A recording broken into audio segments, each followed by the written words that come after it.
payload everywhere doing. Right now, our focus. Well, I can see somebody is payload. Joke. I met Alia. She asked me who is Kishore Kumar. So She changed more for me than I have changed for her. Nobody. I don't know about anybody else, but I'll do a better job than you. You have a bad English. I went to like government school now. I don't know about you and all your fancy education and all. Wipe that off.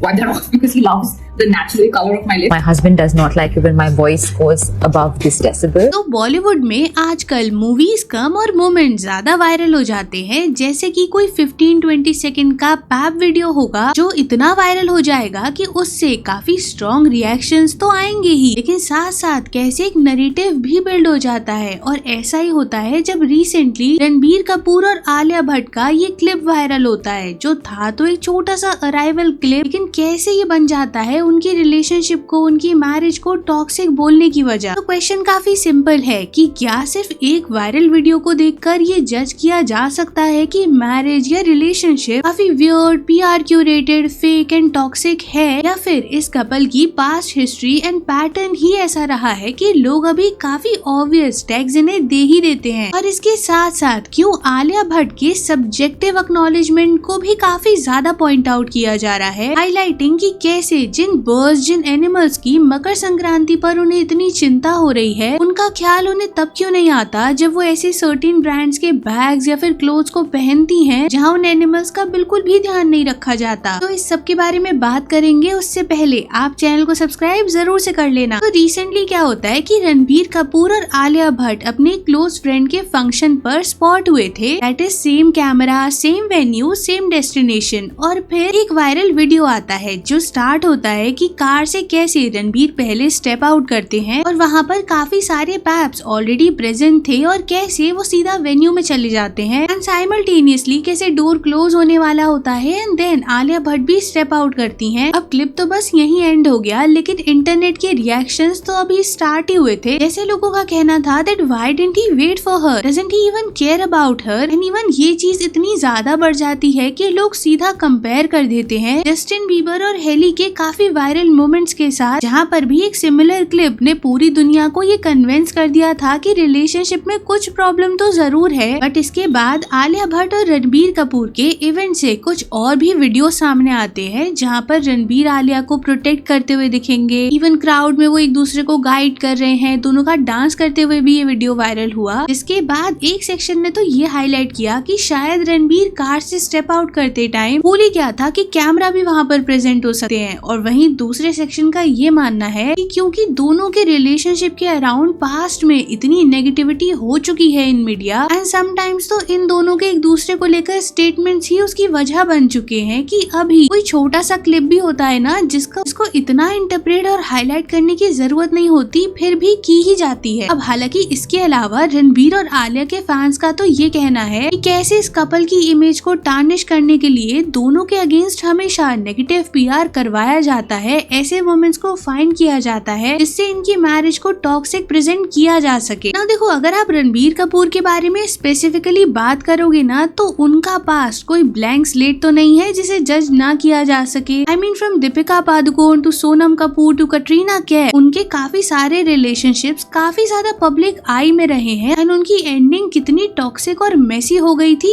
ये भी किसी से छुपा नहीं है। Like Deepika Padukone का उन पर चीटिंग के एलिगेशंस लगाना, कटरीना कैफ के साथ इतने लॉन्ग रिलेशनशिप के ब्रेकअप के बाद एक अजीब सा बिहेवियर, काफी सारे इंटरव्यूज में जो उनका देखा गया उसके बाद उन्हें जो बैकलैश मिला हो, या फिर सोनम कपूर एंड और लोगों के थ्रू कैसे उनको कमिटमेंट इश्यूज हैं इसका टैग दे दिया जाना, सारी चीजों ने काफी ज्यादा कंट्रीब्यूट किया है रणबीर कपूर की red flag, emotionally unavailable, insensitive person वाली इमेज को क्यूरेट करने में। तो इसीलिए जब भी रणबीर कपूर के अराउंड कुछ भी ऐसी चीजें होती हैं तो उस पर लोगों का काफी लाउड रिएक्शन आता ही है। एंड अगर आप सिर्फ आलिया भट्ट के बारे में बात करोगे तो लोगों ने ना उनके बिहेवियर चेंज को भी काफी ज्यादा हाईलाइट किया है आफ्टर हर मैरिज। और एज अ कपल जो इन दोनों की इमेज बनी है ना, एज इन दोनों ने अपनी मैरिज, अपने रिलेशनशिप को लेकर जो जो इंटरव्यूज दिए हैं वो कैसे बैकफायर हुए हैं, उनकी तो एक अच्छी खासी लिस्ट बनाई जा सकती है। इसके बाद तो लोगों ने ये पूछना शुरू कर दिया था कि क्यों दोनों ही एक दूसरे के बारे में नोइंगली अननोइंगली ऐसे स्टेटमेंट दे रहे हैं जिससे एज अ कपल तो उनकी इमेज खराब हो ही रही है, पर साथ साथ कैसे दोनों की इंडिविजुअल आइडेंटिटी पर भी उसका काफी बड़ा इम्पैक्ट पड़ रहा है। और देखो प्रॉब्लम ये भी नहीं है कि ये सारी बातें एग्जिस्ट करती हैं, प्रॉब्लम ये है कि ये सब पब्लिक में ऑलरेडी बहुत लाउड कंट्रोवर्सीज को क्यूरेट कर चुकी हैं। एंड ऑफ कोर्स रणबीर और आलिया को रणवीर दीपिका और विराट अनुष्का के बॉन्ड से भी कंपेयर कॉन्टिन्यूअसली किया जाता रहता है। And see we talk about Anushka Sharma ना, तो रणबीर एंड अनुष्का के बीच भी आपको ऐसे फन बैंटर्स देखने को मिलेंगे। तो वहाँ पर डिफरेंस ना बस यही दिखेगा आपको कि अनुष्का सुनकर चुप नहीं रहती थी, वो रिप्लाई कर देती थी उनको उसी वे में उसी टोन में। तो वहाँ पर चीजें ना काफी डिफरेंट लगती थी एज कम्पेयर। और इसीलिए जब रणबीर और आलिया के ऐसे कैंडिड मोमेंट्स वायरल होते हैं तो लोगों को लगता है कि ये डिसरिस्पेक्टफुल बिहेवियर है रणबीर का टुवर्ड्स आलिया। और हो सकता है कि उनके लिए ये नॉर्मल हो, लेकिन डिफरेंस बस यही है कि यहाँ पर कैमरा ऑन है। एंड रणबीर को लेकर ना आलिया भी काफी बार ये चीज लाउडली बोल चुकी है कि रणबीर को जिस तरीके से टॉक्सिक पोर्ट्रे करने का ट्राई किया जाता है, बीट आलिया के कुछ स्टेटमेंट्स को गलत तरीके से इंटरप्रेट करके या फिर उनके कुछ क्लिप्स बिहेवियर्स को पॉइंट आउट करते हुए, कैसे वो बिल्कुल ही गलत है। तो इसी वजह से ना इनके फैंस का ये मानना होता है कि इनके हमेशा ऐसे क्लिप्स को गलत तरीके से प्रेजेंट करके इनकी मैरिज को फेक, वियर्ड और टॉक्सिक प्रेजेंट करने का ट्राई किया जाता रहा है। अब चाहे इन दोनों ने एक दूसरे के बारे में कितनी अच्छी चीजें बोली हो, इनके कितने ही अच्छे वीडियोस हो, उन्हें नहीं इतना ज्यादा हाईलाइट किया जाता, इंडिकेटिंग कि कैसे एक नेगेटिव पीआर भी इन दोनों के अगेंस्ट चलाया जाता है। नाउ टॉकिंग अबाउट कि क्यों आलिया भट्ट को उनकी रीसेंट इंस्टाग्राम स्टोरी की वजह से अभी काफी बैकलैश मिल रहा है। तो होता ये है कि मकर संक्रांति के टाइम पर आलिया भट्ट एक इंस्टाग्राम स्टोरी शेयर करती हैं, जिसमें ऐसे मांझे से बर्ड्स को होने वाले हार्म के बारे में हाईलाइट किया गया होता है, जिस पर लोगों ने ये हाईलाइट किया कि आपका मैसेज देने का इंटेंशन वाइज हो सकता है, लेकिन अगर वो चीज सिलेक्टिव बन जाए ना तो वो पैटर्न जरूर हाईलाइट हो जाता है। जिसके बाद वो कैसे लेदर प्रोडक्ट्स को यूज करते हुए दिखती हैं, कई बार लग्जरी लेदर बैग को प्रमोट करती हैं, कैसे उस ब्रांड की ब्रांड एम्बेसडर हैं, एंड रिसेंटली उनका ये वाला लुक। तो इन सब चीजों को हाईलाइट करते हुए लोग ये पूछ रहे हैं कि अब एनिमल हार्म पे आपका जो ज्ञान है वो कहाँ चला गया। इसके बाद उनके काफी सारे पुराने वीडियोस एंड क्लिप्स वायरल होने लगते हैं, जहाँ पर लोग ये सिलेक्टिव एक्टिविज्म, सिलेक्टिव ज्ञान को हाईलाइट करके ये बताते हैं कि चलो ठीक है, आपको इन्वायरमेंट से रिलेटेड, एनिमल से रिलेटेड चीजों के बारे में हाईलाइट करना है तो अच्छी बात है, लेकिन हमेशा एक सिलेक्टिव फेस्टिवल के अराउंड ही अगर आपको वो चीजें याद आती हैं तो वो आपके इंटेंट पर तो क्वेश्चन उठाती ही हैं। क्योंकि अवेयरनेस स्प्रेड करना गलत नहीं है, लेकिन हाँ अगर आप हिपोक्रेसी दिखाओगे तो फिर तो लोग आपको कॉल आउट भी करेंगे, क्योंकि प्रीच वही करो जो आप प्रैक्टिस करते हो ना। कुछ रिएक्शंस के बारे में बात करते हैं तो समवन कमेंटेड, आलू knows who she married to, how will they handle the Love and War promotions though, Brahmastra promotions was awful enough and he was treating her badly while she was pregnant. Every video I see of this couple, they are always looking miserable. Anushka always gave it back to him. If he taunted her or made fun of her, he would return it with interest. They are so Hailey and Justin Bieber coded. 2 days from now, there will be a new pap video of him helping her out of a car. They are truly the Indian version of Justin Hailey. At least he is decent enough to wait for her and not bang the car door on her head, unlike Justin does on his wives though. Alia didn't help him get out either. When you marry for the surname. बाकी तो अब आप लोग बताना comments में कि आपको लोगों का रिएक्शन जेन्युइन लग रहा है या लोग ओवर रिएक्ट कर रहे हैं। एंड वीडियो को लाइक करना, शेयर कर देना, चैनल को सब्सक्राइब करके नोटिफिकेशन जरूर से ऑन कर लेना। And thanks for watching.